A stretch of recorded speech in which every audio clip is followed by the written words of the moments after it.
Welcome everyone here live in this room in the Bali, and also everyone watching us from home. Welcome at the Brainwash Festival from the Zoom room. This is the place where we'll be interviewing different international guests.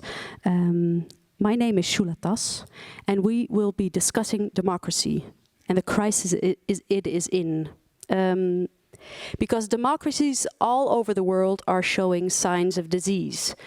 Low voter turnout, decline of political parties. There's a growing distrust in our political systems.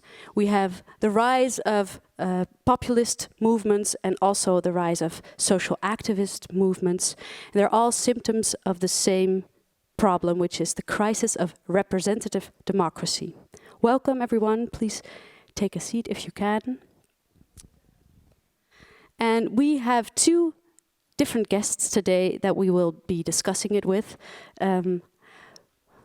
Please take a seat. I'll wait for a bit.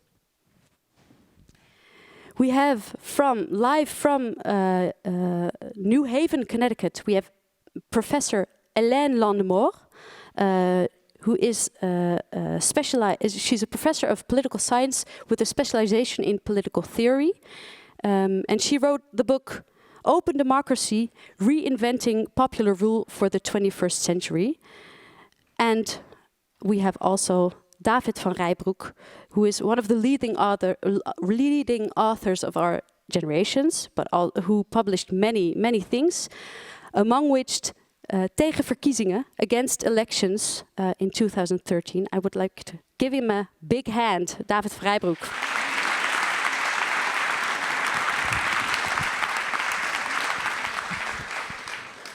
And if we can get Hélène on the line as well, that would be really nice. Hello, Hélène Landemore. Good to have you. Do we have sound? Hello everyone, delighted to be here. Good to have you. Let's start with your book, Hélène, because the premise of your book is that democracy is in crisis. And before we dive into why you think that is, what this crisis entails, can you take us back to the origins of democracy? What was it originally intended, and how did we get to where we are? Well, so democracy, we have this myth that it was born in ancient Greece, 2,500 years ago or something like that. And that I'm not sure anything was intended, but sort of an evolution of societies towards a more inclusive and egalitarian mode of decision making. Although we have to keep in mind that, of course, in ancient Greece, this was premised on a very exclusionary definition of the people, which only included free men and excluded women, foreigners, and slaves. That said, more recent sort of histories, for example, the one by David Stasevich on the fall and rise of democracy, show that it's actually a much more widespread form of governance that societies have utilized around the world in before ancient Athens, actually. So it's maybe a much broader aspiration and sort of societal organization than we are used to thinking of. It's just that it's hard to document, and there are few traces because some of these societies were very, didn't have a writing or archives or records of their practices, so we're left to guessing. But apparently it's a lot more widespread than our mythology allows for. And so for me, it's basically a way we reach collective decisions as at a minimum. And more broadly, it's a way of life, you could say. It's how we relate to each other. It's how we treat each other. It's how we look at the human condition in a way. The myth that we're all taught about democracy, which is that it's a direct form of democracy, like the people choose, but you argue in your book that there's always some form of representation. It's a form of elite rule. Can you expand a bit on that? So I do say that there's always some form of representation involved, because unless you're talking about a group of 12 people, in which case we can just talk to each other and make a decision by, counting votes. It's very rare that you have the possibility of involving thousands and thousands of people at once, or, now in modern societies, millions of people all at once, to have direct moments of democracy. You do have that in referenda, but it's not something that's wieldy, very accurate, and necessarily conducive to the kind of deliberation that I think is necessary for decisions to have the required amount of legitimacy. That said, I'm not saying it's a form of elite rule. On the contrary, I do want to say that we can have representation, which is a form of delegation to a subset of the group. We can have it without creating a class of professional politicians who form an elite of their own. The idea is that we just distribute that burden equally and inclusively. And one way to do that seems to be particularly egalitarian and inclusive, is through lotteries. So it's the idea of, I like to put it that way, representing and being represented in turn, so that it's not like we have to be at every meeting every day together. We just take turn to make decisions about the polity, and we share responsibility that way, diachronically over time, rather than synchronically all together at one time. So you could say, yes, it's a reproduction of an elite, if you want to distinguish between the active people and the passive people, the ruled and the rulers. But to me, we're minimizing the distance because we're rotating those people quite frequently, so they don't have time to turn into a professionalized elite and develop their own caste interests. And we try to maintain in them a sense that they're here to, represent the people and serve as ordinary citizens, not as a different kind of, elite group. So, and the current form of our democracy is, of course, we have this periodical election system. Both of you, in core, you say elections are the problem. Am I right in saying that, David? Well, it helps to realize that the word elections is etymologically related to the word elite. An elite is what you get when you hold elections. And I agree with Hélène that ancient Athens, the democracy you had there, was also representative. But there were about 7,000 jobs, public functions in ancient Athens. Only 100 were elected. All the rest were drafted by lot. The technical term is sortition, it's lottery. Make sure you have a random sample of your people. So you're working with a sample, but it's a very different sample than the one you get through elections. If a society can be seen as a pot of soup, there's two ways of tasting the soup, with a spoon and with a fork. If you use a fork, you're having just the bits and pieces, the carrots and the chicken. This is the elections, right? If you use the spoon, you get a much broader flavor of what's in there.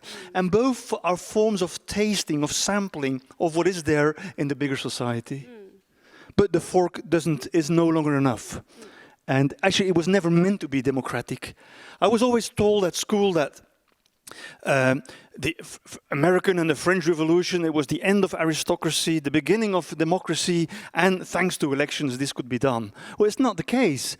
Elections were introduced in France, in America, in order to stop democracy. So it's the very opposite. We've been using, the French and the American revolutionaries knew that lottery was much more democratic, but they had bigger countries to run, they were afraid of the rule of the mob, and they wanted to come up with a device that made sure that the best people were going to govern. Now, if you translate the best people governing into Greek, you get aristocracy, not democracy. Yeah.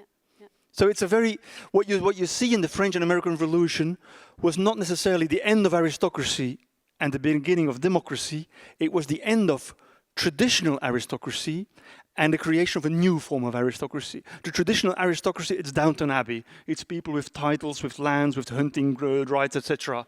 And so Thomas Jefferson, one of the American founding fathers, he said like, well, there is such a thing as natural aristocracy, and elections should be the procedure to make that natural aristocracy, people like him, come to the fore. So you say that we have come to equate democracy with elections, Yes. and to really go back to democracy's original design, we should go back in time. We should make it more ancient in a way. To modernize, absolutely. It's like the writer Tommaso di Lampedusa said, in order for everything to remain the same, everything has to change. And I do believe that going back to ancient ways of doing democracy, like in Athens, but not with the sexist and racist and the xenophobic undertones of then, but going back to the procedure of lottery is one of the best ways to heal democracy as we have it now. Today's democracies are in a fragile state, they're weakening, and the lottery is a good way to heal them. Hélène, was there a particular incident that made you want to write this book? No, it wasn't a particular incident. It's been a sort of a long series of questions that I've had about human choice and how we get to, make the better, decision that led me to wonder about, okay, and how does that work at the collective level? And then to start questioning all kinds of sacred cows and intuitions we are supposed to have about what democracy means and realize, well, actually, none of that is completely true. And so let's dig deeper and see what democracy actually is and what it should mean. And I want to nuance something that David just said. I fully agree with him. But if it was really the case that the French and American revolutions were about replacing a landed aristocracy with an elective aristocracy of sorts, if it had been just about that, I don't think it would have succeeded. The one aspect that explained the success of those revolutions is the theory of consent and popular sovereignty. And the fact is that with elections, you give people a sense that they get a chance to consent to the rulers, right? So it's a social contract theory born in the 17th century, this idea that you only have a legitimate government if people have consented to it. And elections have that power to or at least, give us the sense of like transferring consent. That's why I think it succeeded so much as an ideology.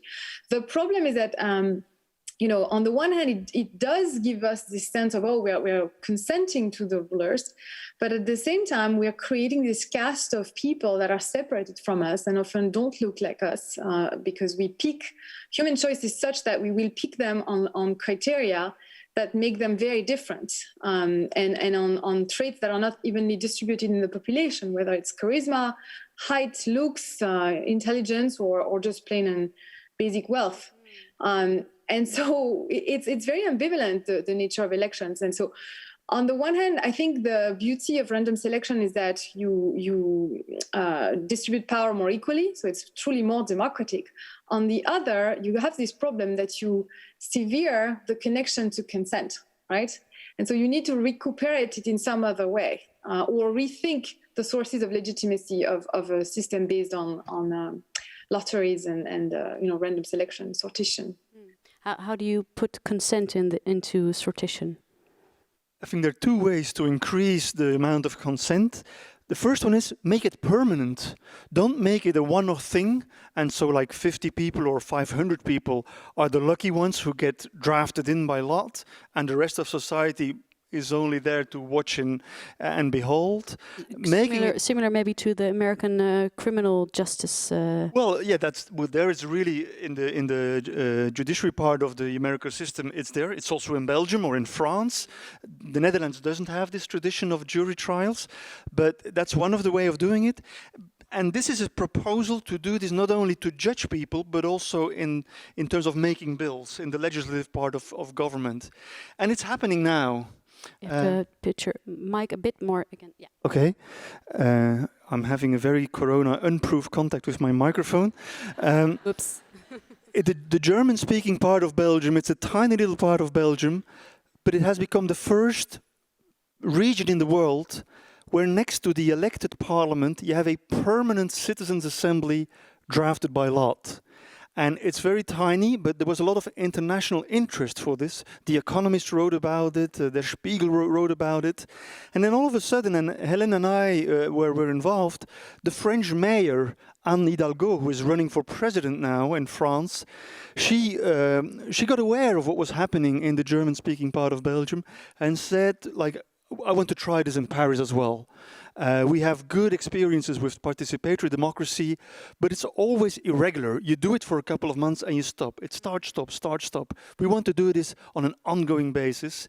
And then this summer, Hélène and I were invited to join a team of experts to design a model for making a permanent citizens' assembly. Now that is great for inclusion and consent, because if you do it often, more and more people get involved. Mm-hmm. And a second way of improving consent is making sure that at the end of a citizens' assembly, drafted by lot, like France had one on the climate, 150 people coming together for 7 months, and they generated 149 recommendations for the French government. But then what they had to do is, like, they give their recommendations to President Macron, and that's the end of it. And he promises that we'll do this, and it didn't happen. Only 10% was put into perspective. And my proposal there, and I published it in NRC Handelsblad a few weeks ago, and in Le Monde last week, was to have a preferendum after a citizens' assembly. A preferendum is basically a rich referendum. More than just yes, no, but the recommendations of the Citizens' Assembly are submitted to the public at large so that everyone, just like in elections, can indicate levels of consent with each of the proposals.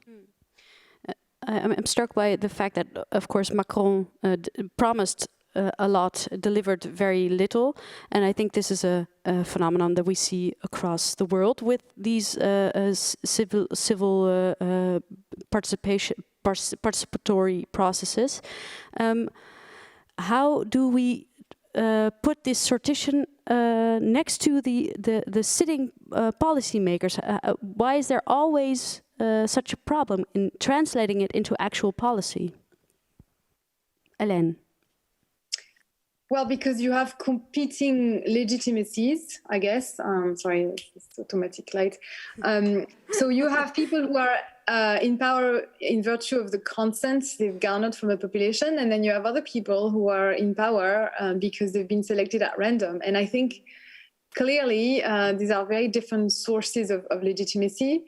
So can they... And once the elected officials are in power, why would they relinquish any of it, right? Like, we see these mini publics or citizens' assemblies as competing with their authority. And so, at least in the French case, it was very clear.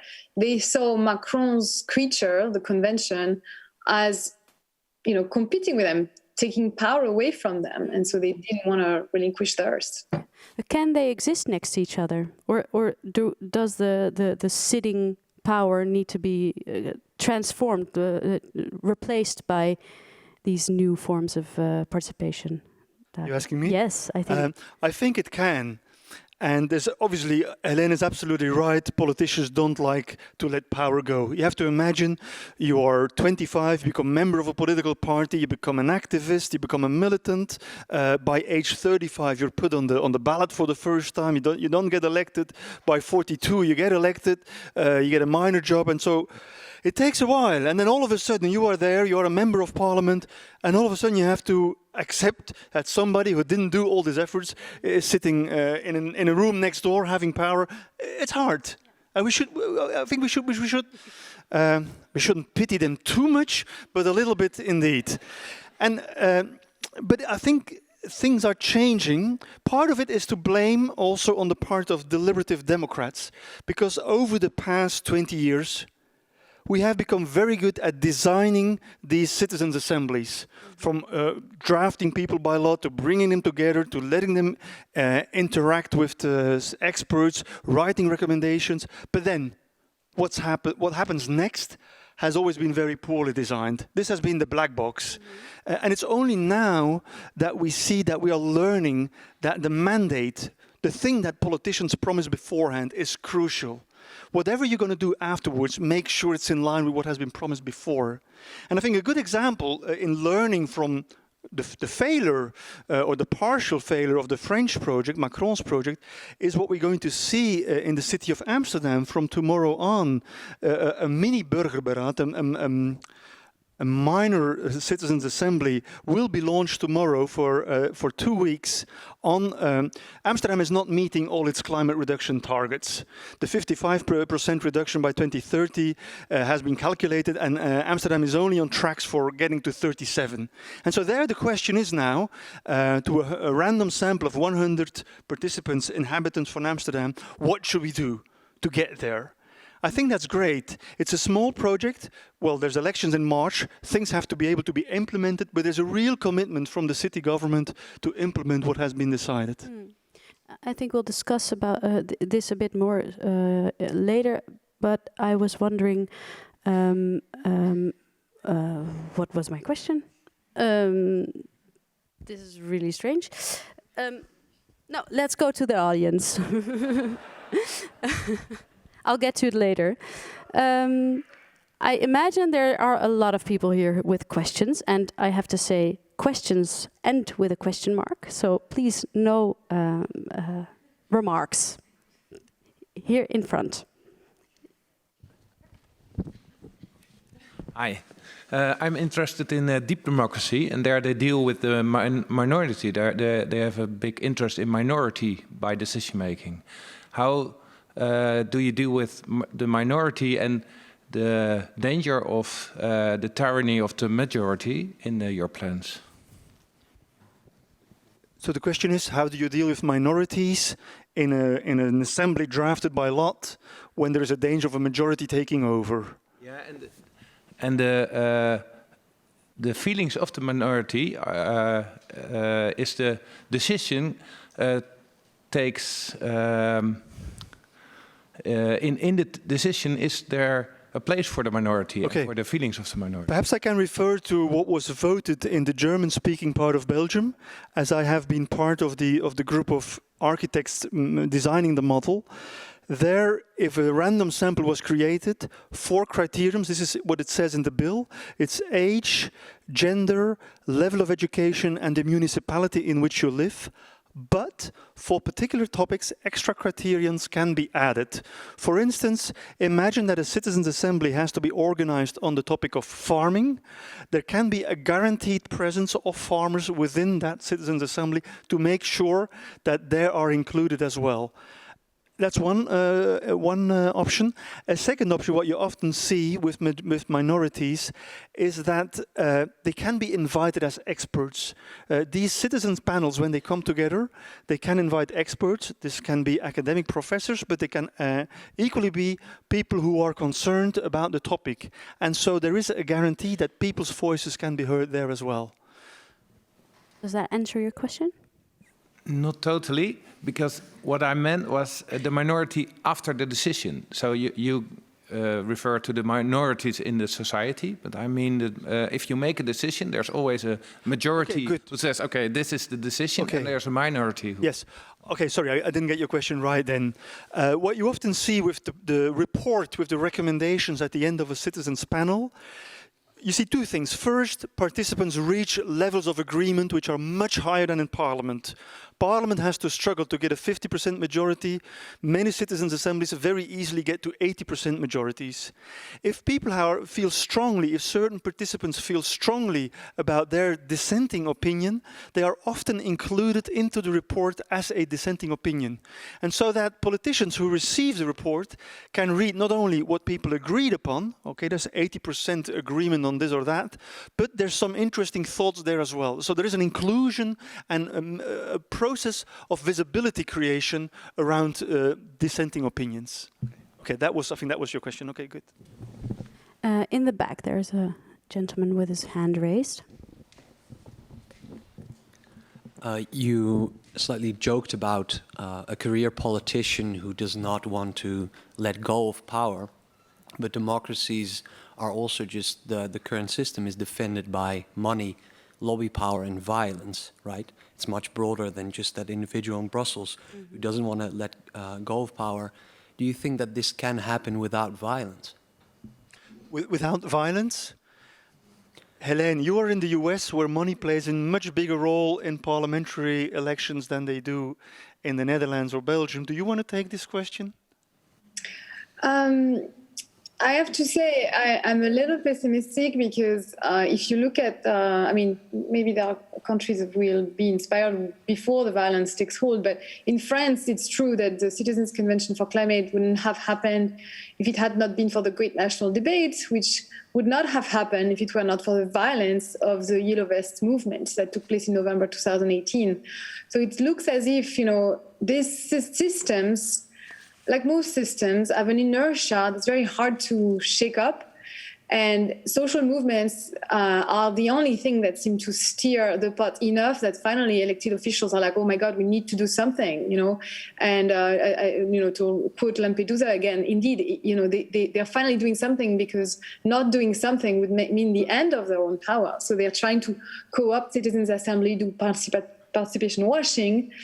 But in that moment of where things are a little unsure which way they're going to go, there's a space for radical change. And so maybe even as the government tries to do participation washing, they're going to commit to changes that are going to be permanent. And there's going to be a potential for a new form of democracy. But how do you trigger that? I don't know. I was just in Norway last week, and there it's the ideal of electoral democracy. They have a rating of 100 points out of 100 points by Freedom House in terms of how democratic they are. So I was talking to them and saying, well, what crisis of democracy? Why would you be interested in an open democracy model when your electoral model seems to be flawless? And they told me, well, actually, it's not that flawless. So even though we look like perfect, we have all these tensions around fossil fuel, energies and the transition away from them, around immigration, around rising wealth inequalities, and we don't know how to deal with them. And in a way, we'd better deal with them before the tensions flare up in the way they have in other democracies. We see Hungary, France, the US, it's scary. We don't want to go there. So we have the luxury of thinking ahead. So maybe, it's actually also possible for countries to change without the violence. But obviously the violence kind of prompts changes. It's true in Chile, it's true in the US, it's true in France. So, and I don't want to encourage it, obviously, but I just know that, inertia is very strong. Yeah, I understand, but the question is more personal, I think, even that if you think you want to democratize, but what if a prerequisite for that is the use of violence that seems to hold a certain tension in itself? Would you be prepared to go there? Do you accept that, if that was the case? So I'm not that pessimistic to think that it is the only way. No, I think that we see signs of changes that do not require cutting people's head off, if that's what you have in mind. I don't think the French Revolution was such a great episode, and we are still living with the legacy of that in our understanding of politics. I think there are ways to accomplish change in a more reformist manner. So I would try that out first. Well, if I can add something to that, if you see that the current political negotiators in Germany who are preparing the Ampelkoalition, I think they hope to land by Christmas. In their pre-agreement, citizen assemblies have become part and parcel of what they are proposing. So you can take your fire insurance when your house is not yet burning. It's highly recommended not to wait until it is burning. And I think I've been an activist. I've been championing these new forms of doing democracy over the past 10 years, and especially the last 2 years have seen an absolute acceleration of even politicians deeply entrenched in the traditional system of doing democracy. Somebody like Wolfgang Schäuble, he's been in the German parliament for 50 years. Since 1972 he's been there. He is now defending the idea of citizens' assemblies, and this is not because of cynicism. He's believing that a democracy should invest in innovation. Thank you. One last question. Here, this woman. I don't know. Hi, I was wondering, because you were talking about people voting for people that don't actually represent them. We also see in the Netherlands that even though current politicians have made a lot of mistakes in the past, we still keep the same people in place. How come? And how do we change that? And are these new forms of participatory democracies forms to change that? So how come we keep electing the same people? Let's start by Hélène. Yeah, so I think it's because we went from choosing our leaders to our leaders choosing us. You know, the institutions are so entrenched and so gameable, especially in the US with the gerrymandering practice. You know, once you are in power, you have the means to control how constituencies are defined, so that you perpetuate your power. You have access to the financial resources, you have access to the legal system, to the courts, you know, so it's a real problem. So that's why people stay in power for so long. The incumbents have an enormous advantage. They redefine the rules. So some ways to fluidify all of that and increase turnover perhaps is to go towards a model of so-called liquid democracy, where you wouldn't be limited to a slate of candidates chosen by party elites, but you could actually delegate your vote to whomever you wanted, whether it's your grandmother or, you know, Kim Kardashian or your anthropologist uncle. You have a choice, a real choice, not just like, you know, that candidate from center-right or that candidate from center-left are going to conduct the exact same neoliberal policy, you know, that they've been promoting for 30 years. And so I think that we still live on this mythology of choice and consent, but the reality is that the causal arrow is going the other way now. It's really leaders and political officials choosing us and figuring out a way to manipulate and manufacture our consent, including through artificial intelligence technologies and social media, you know, manipulation. And so it's really bad. Yeah. Yes. David, do you want to respond? I share that pessimism entirely. So we're all going down. Your second question was? Yeah, my second question was if these new forms of democracy can actually change the way the current system works, or how people vote or look at this. Actually, that's a very interesting question, because in order to get this running, a number of places have started to mix citizens with politicians, and the country that did pioneering work there was Ireland. In 2012, I heard that the Irish were going to run a citizens' assembly of 99 participants, containing 33 politicians, MPs, and 66 citizens drafted by law. I didn't like the idea at first. My idea was, well, the politicians have already all the power. Why should they be part and parcel of this new process? It turned out that it was essential for convincing politicians that this was a valid way of doing democracy to go through that very same experience. Sitting together with citizens changed their minds, because all of a sudden they were pulled out of the sort of a clique reasoning and infighting for which they are so famous, and all of a sudden they almost were humbled by the earnesty and the commitment of everyday citizens. The same happened 2 weekends ago in Strasbourg in the European Parliament. There's now a citizens' assembly on the European level taking place, and citizens basically shamed members of European Parliament, because they were going back to the traditional way of speeching and overruling and power games. And I once read a fantastic book by Kwame Anthony Appiah. It's called The Honor Code, How Societies Change. And one of the chapters is in what did the aristocracy stop with dueling. The tradition of dueling has been going on for many centuries, and in 20 years it was over. And what really helped there was newspapers. Newspapers came up at the end of the 18th century. They were the instrument of the middle class. And all of a sudden, this press was just laughing at these marquises and countesses and viscounts that were killing each other because somebody had said something unfriendly about his daughter. You know, and this sort of interaction is your bubble is being bust. You're wearing the emperor's clothes all of a sudden. And what I hear from politicians as well, I was at a procedure in the Netherlands, it's a long time ago, where politicians sat together with citizens as well. And during the first coffee break, I asked some of these politicians, so, how is it? You know, they were seated at these round tables, citizens drafted by a politician. He said, well, the first half an hour was a bit scary. I felt attack. And then all of a sudden, they're like human beings, you know? It's a humbling experience. In the Netherlands, we've had multiple experiments with participatory processes in Amsterdam at the very local level, which didn't always go so well. That was very explosive at times because of this collapse between these very willing citizens meeting these, well, politicians who had their own agenda. So Monday, tomorrow, starts this new Burgerberaad on climate in Amsterdam.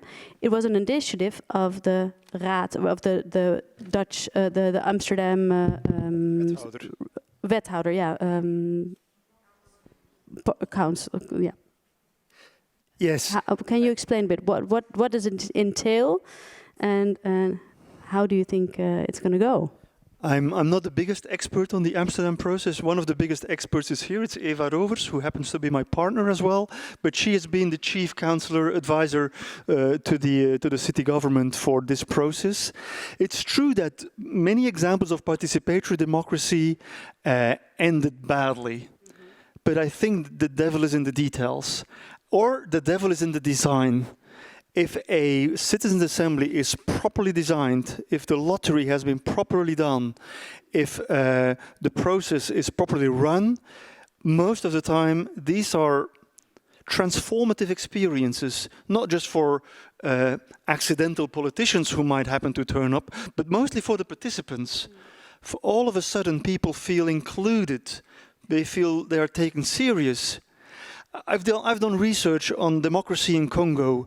The happiness that Congolese citizens felt the day they had to vote, it's the same happiness you see when Amsterdam citizens are given a chance to participate. They feel part of society more than ever before.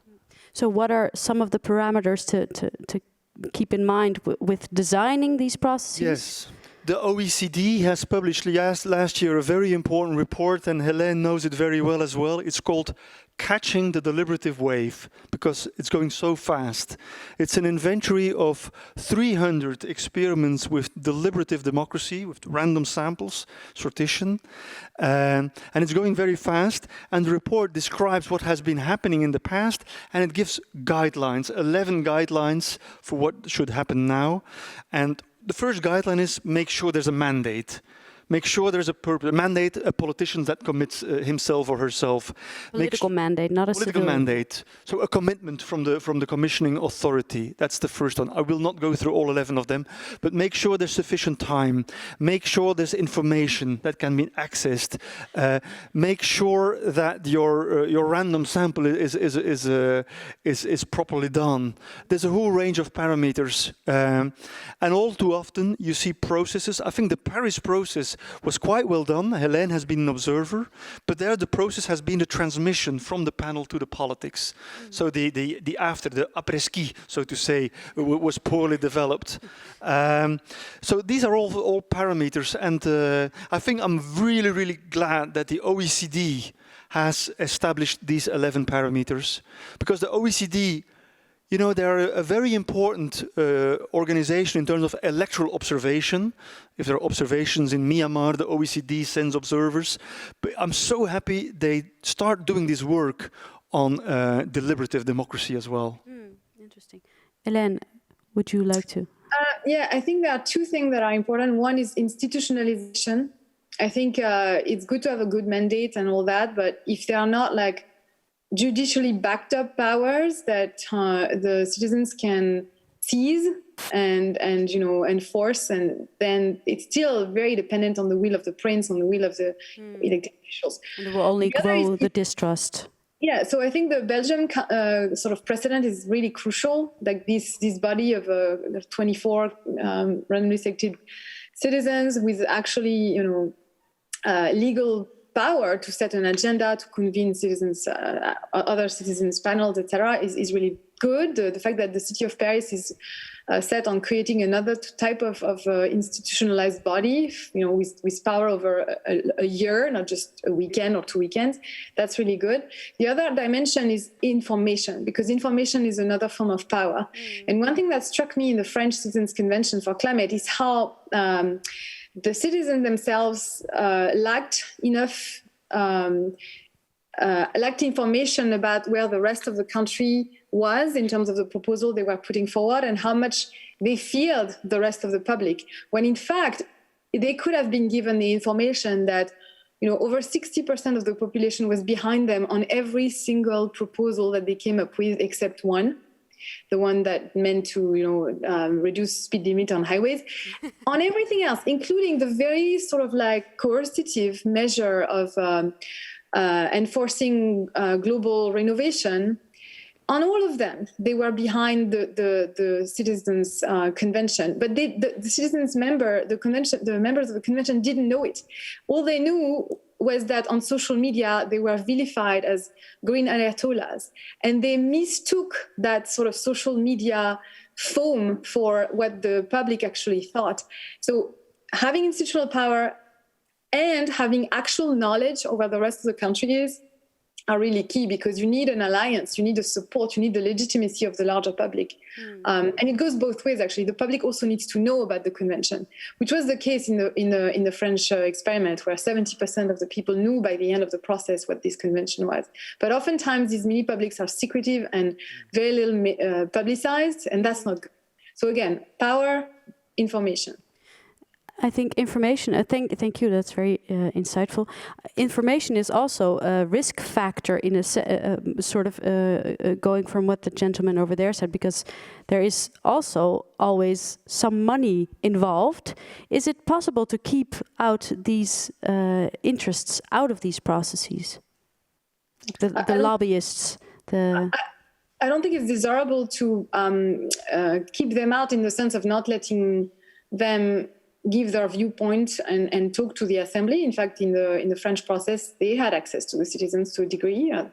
But they were not involved in the deliberations within the convention, and their influence stopped there at the capacity to talk, right? And the problem is that they recuperated that influence later down the line in the ministries, in parliament, where they actually have really close ties to certain political figures, and so there the influence becomes a lot more problematic. They have the capacity to write amendments without anybody knowing about it. We do not know which lobbyist writes amendments on French law, and that's not. I think that's not acceptable. We should have a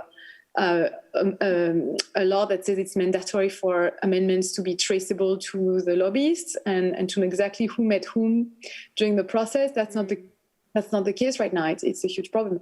In the context of the citizens' assemblies, it's a lot more transparent. Their names are listed. It's all public meetings. There are minutes of the meetings. It's very different. Their influence is much more proportional to what it should be as a result. Thank you. David, you wrote Tegenverkiezingen in 2013.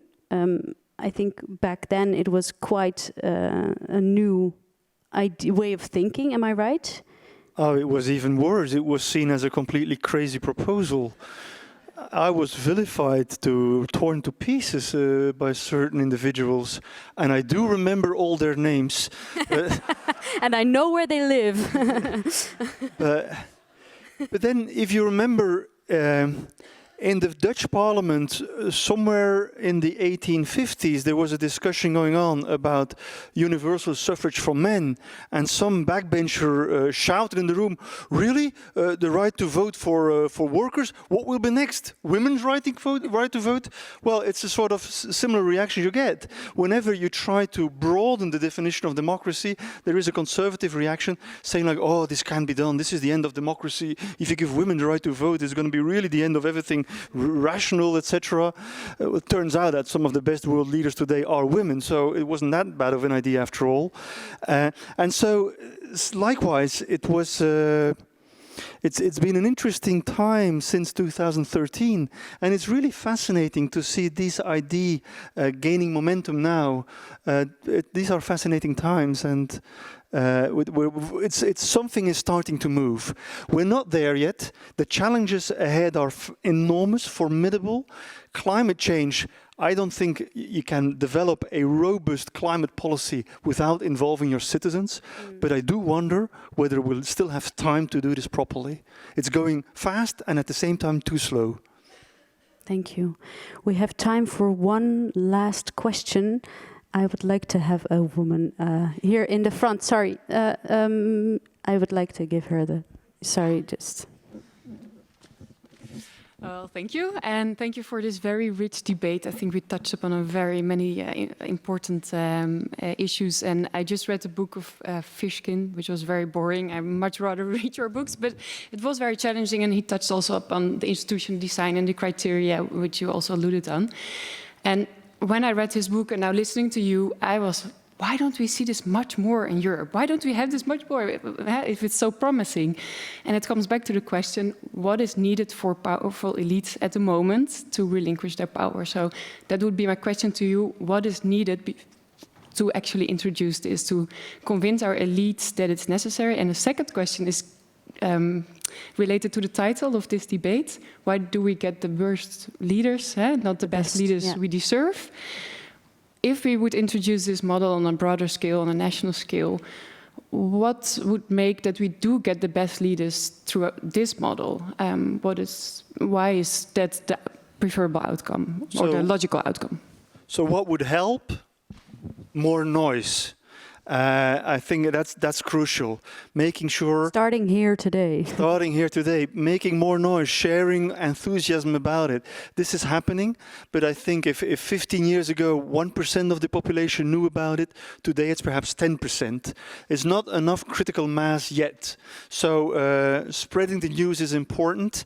And what was your second question again? Okay, so the title, I disagree profoundly with the title of today's session, because it's still thinking in the electoral context, why don't we get the best leaders? I mean, that's Thomas Jefferson, basically. How can we make sure we get the best leaders? Well, you get the best leaders by trying to become one yourself. When you're drafted by a lot, you become a leader somehow in some of these panels. So, but what I notice, and I would be interested to hear from Hélène as well, what I notice is that a younger generation of politicians, and also all the politicians who are young at heart, are opening their minds to realize that different ways of doing democracy are possible. And I think you should vote for them. Hélène? Yes, I would say, it's about noise, it's about support. It's also about a mental shift from this cult of individuals, smart individual, extraordinary individuals, leaders, to, the idea of collective intelligence as something we create together, no matter how ordinary, shy, inarticulate we are. Because as long as we focus on leaders, even again, the title also makes that mistake in a way. As long as we individualize power this much, we personalize this much, we're going to look in the wrong places for leadership. In conventions, very surprising things happen. It's not necessarily the people you thought would come up with the best ideas who do. Sometimes it's somebody who is just finally allowed a space to say something that turns out to be really smart. And it could be a she. It's often not who you think it's going to be. So I think moving away from the cult of leaders, white males, CEOs, all these types, that's the 18th century, 19th century paradigm. I hope the 21st century will be about us, and how each of us, with all our limitations, our flaws, our cognitive biases, all of that, we actually contribute together. There's a magic that happens in the synergies when we talk to each other, and we should sort of depersonalize power and embrace the we. Thank you very much. Give them a big applause. Hélène Landemore, David van Reybrouck.